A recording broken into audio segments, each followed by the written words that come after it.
আসসালামু আলাইকুম। আজকে আমি দেখাই দিব বিফ ট্যাকোস। এটা কিন্তু খুবই পপুলার একটা স্ট্রিট ফুড। এটা কিন্তু সাধারণত আমরা বাইরে গেলে খাই, কিন্তু আমি আজকে ফুল রেসিপিটা দেখিয়ে দিব। ঘরেও বানিয়ে খাওয়া যায়, আশা করছি ভালো লাগবে। আজকে আমি করছি বিফ দিয়ে, তবে আমি করি নাই, বড় মতো করছে আমার ছেলেরা। এই যে এইভাবে করে সার্ভ করছে, আর খেতে অনেক মজা। প্রথমে একটা প্যান বসাই দিছি, প্যানের মধ্যে দিয়ে এর মধ্যে আমি দুই কালারের ক্যাপসিকাম দুই ভাগ করে কেটে নিয়েছি। তারপর একটা যে টার্কিশ চিলি পাওয়া যায়, ওই টার্কিশ একটা চিলিকেও কেটে নিয়েছি। এগুলোকে এখানে প্রথমে একটু হালকা করে ভাজিয়ে নিতে হবে।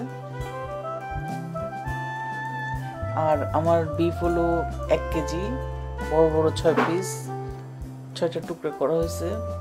এই যে পেঁয়াজ, এখানে 2টা পেঁয়াজও দিয়ে দিচ্ছি, তারপর 2টা টমেটো, তারপরে 4-5টা রেড চিলি, মানে গোটা। 4-5টা না, প্রায় অনেকগুলা, 7-8টার মতো হবে। সবগুলোকে দুভাগ করে দেওয়াতে অনেক বেশি লাগতেছে। তারপর একটু ঢাকনা দিয়ে এটাকে একটু এই পাশে ও পাশে একটু ভেজে নিতে হবে।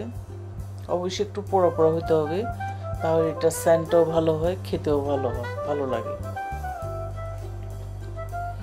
এই যে সবগুলো মোটামুটি এক সাইড ভাজা হয়ে গেছে। যখন এক সাইড ভাজা হয়ে যাবে, তারপর একটু উল্টাই এই পাশটাও ভেজে নিতে হবে। আর এই কাজটা অবশ্যই করতে হবে, এটাই মানে মেন টেস্টটা এই জিনিসটার মধ্যেই। যখন ভাজা হয়ে গেছে, তখন এখানে এখন দিয়ে দিব 1 কাপ পানি।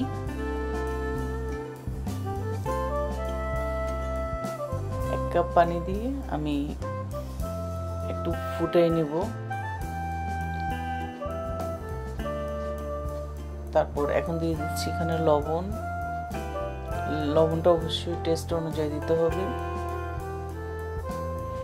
তারপর যখন ভালো করে ফুটে আসবে, তখন আমি চুলাটা অফ করে দিব, কারণ এটাকে আমি ঠান্ডা করে নিব, কারণ এটা আমি ব্লেন্ড করব। আমি এখন চুলাটা অফ করে দিব। আর অন্য পাশে আমি এখন মাংসটাকে রেডি করব। এখানে বড় 6 পিস বড় টুকরা করে নিয়েছি। এখন প্রথমে এগুলোকে লবণ আর ব্ল্যাক পেপার দিয়ে একটু এপাশ ওপাশ ভালো করে মাখিয়ে নিব।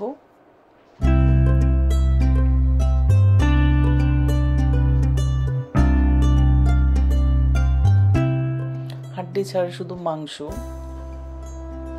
মাংসটাই। তারপর ব্ল্যাক পেপারটাও এপাশ ওপাশ ভালো করে মাখাই নিয়ে আমি প্রায় 20 মিনিটের মতো রাখবো। 20 মিনিট পর একটা প্যানে এখন আমি একটু তেল দিয়ে মাংসগুলোকে দিয়ে দিব। মাংসগুলো আমি এপাশ ওপাশ করে একটু ভেজে নিব এই তেলের মধ্যে। বেশি না, খুবই অল্প, জাস্ট 1 টেবিল চামচ তেল দিয়ে দিছি।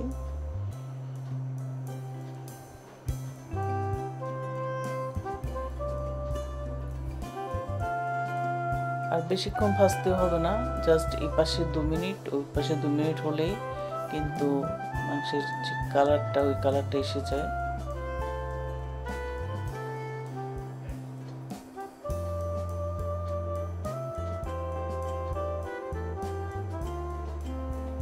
বাস, আমি এই পাশে এবার 2 মিনিটের মতো রাখবো। যখন 2 মিনিট হয়ে যাবে, তারপর মাংসটা তুলে নেব।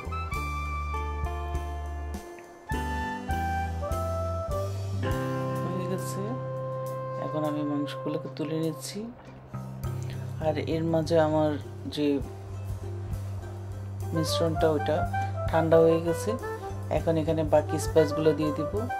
প্রথমেই দিয়ে দিচ্ছি 1 চামচ ধনিয়ার গুঁড়া, তারপর 1 চামচ জিরের গুঁড়া, তারপর 1 চামচ দিয়ে দিব মরিচের গুঁড়া, আর দিয়ে দিব 1/2 চামচ হলুদের গুঁড়া। আর যে আমার বানানো গরম মশলা আছে, ওখান থেকে দিয়ে দেব 1 চামচ। তারপর এখন দিয়ে দিব আমি আদা রসুনের পেস্ট। আমি এখানে 2 টেবিল চামচ আদা রসুনের পেস্ট দিয়ে দিলাম। দিয়ে আমি এখন ব্লেন্ড করে নিব। সবগুলোকে ব্লেন্ড করার পর এই যে দেখেন একদম সব কিছু ব্লেন্ড হয়ে গেছে। এখন আমি প্রেসার কুকারে মাংসগুলোকে বসাই দিলাম। বসাই দিয়ে বাস এই মিশ্রণটা আমি প্রতি ঢেলে দিব। ঢেলে আমি এখন রান্না করব প্রায় 7টা সিটি পর্যন্ত আমি এটা রান্না করব, কারণ মাংসটা একদম নরম তুলতুলে আমি করে ফেলবো। এই যে হয়ে গেছে দেখেন, পানিটা অনেকটা শুকিয়ে গেছে আর মাংসটা এত সফট হয়েছে যে মানে চামচ দিয়ে ইয়ে করলে একদম পুরোটা ভেঙে খুলে খুলে যাচ্ছে। আর এখানে একটা বাটিতে আমি ঝোলটা নিয়ে নিছি আর মাংসগুলোকে আলাদা একটা বাটিতে নিয়ে আমি চামচ দিয়ে সব মাংসগুলোকে যে ভেঙে নিচ্ছি। ট্যাকোজের মেন জিনিসটাই হলো এটা। এখন একটা পরোটা বসাই দিছি, আমরা ঘরের বানানো পরোটা দিয়ে খাবো। এই যে পরোটা বসাই, এক সাইডে আমি এই ঝোলটা দিয়ে পরোটাটা ভেজে নেব। এই পাশে পুরোটা স্প্রেড করে দিচ্ছি। যখন একটু হয়ে আসবে তখন আমি উল্টেই ও পাশটার মধ্যে আমি সেম এভাবে ঝোলটা দিয়ে এটা ভেজে নেব।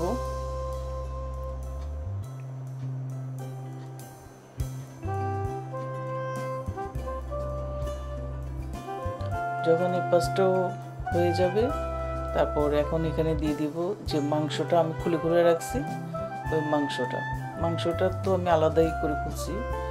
এখন মাংসটা দিয়ে দিব এখানে এক পাশে দিয়ে। এখন এখানে আপনি যা ইচ্ছা দিতে পারেন, যেমন চিজ, পেঁয়াজ, কাঁচামরিচ, ধনিয়া পাতা, যে যেটা পারে ওটা উপর দিয়ে দেওয়া যায়। আমরা একটু চিজ দিচ্ছি আর একটু সামান্য ধনিয়া পাতা দিব। কাঁচামরিচ, পেঁয়াজও দেওয়া যায়, সব কিছুই দেওয়া যায় এখানে। এরপরে এটাতে বাস এটা কভার করে দিব। বাস হয়ে গেল ট্যাকোস, বিফ ট্যাকোস। এটা অবশ্যই বানায় একবার হলো খাবেন। আর এটা খুবই পপুলার হলো আমেরিকান খাবার, কিন্তু আমাদের এখানেও অনেক ভালো পাওয়া যায়। আর নিউ জেনারেশনের বাচ্চাদের তো সবচেয়ে আনকমন খাবারগুলোই ফেভারিট। আমার বাচ্চাদের তো খুবই ফেভারিট। এই যে তৈরি হয়ে গেল। আর এখানে একটা সসের মধ্যে একটু পেঁয়াজ আর একটু ধনিয়া পাতা দিয়ে দিছি। এটা দিয়ে খাবে, খুবই মজা। আশা করছি ভিডিওটা ভালো লাগবে। ভালো লাগলে অবশ্যই লাইক করবেন, শেয়ার করবেন, আমার চ্যানেলকে সাবস্ক্রাইব করবেন। আজকে এই পর্যন্তই। আল্লাহ হাফেজ।